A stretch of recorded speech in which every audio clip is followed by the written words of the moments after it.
సరేనా? First right side ఈ కుడి కాల్ని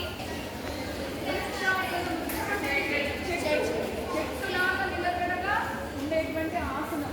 ఈ ఆసనం చేయడం వల్ల మంచి కాన్సన్ట్రేషన్, చూపు ముందుకు ఉండాలి ఫోకస్డ్గా. చక్కగా రిలీజ్ చేస్తూ సైడ్ తెచ్చుకొని చక్కగా కాలు నుంచి ఇప్పుడు లెఫ్ట్ సైడ్ రైట్ సైడ్ వస్తారు. కొంచెం ఈ చూపు ముందుకు ఉండాలి.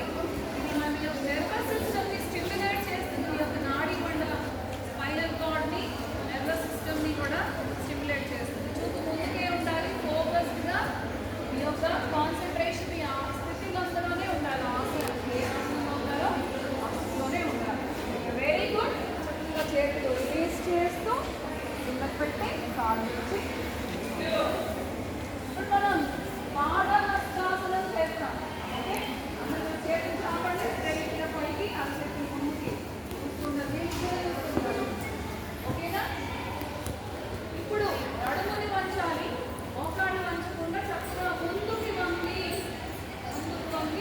చక్కగా ఎంత వీలైతే అంత వంగి చక్కగా చేతి వేడుతో నాలుగు వేడుతో ఓకే, నిదానంగా పైకి లేవండి. చక్కగా చేతులు పైకి.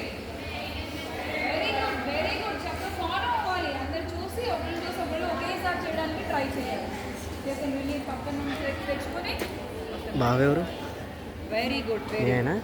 ఇప్పుడు అర్ధ చక్రాసనం చేస్తాం అందరం కూడా. చక్క మీ చేతుల్ని ఇలా నడుము పైన ఇట్లా పెట్టుకోవాలి, వెనకాల పెట్టుకుని నిదానంగా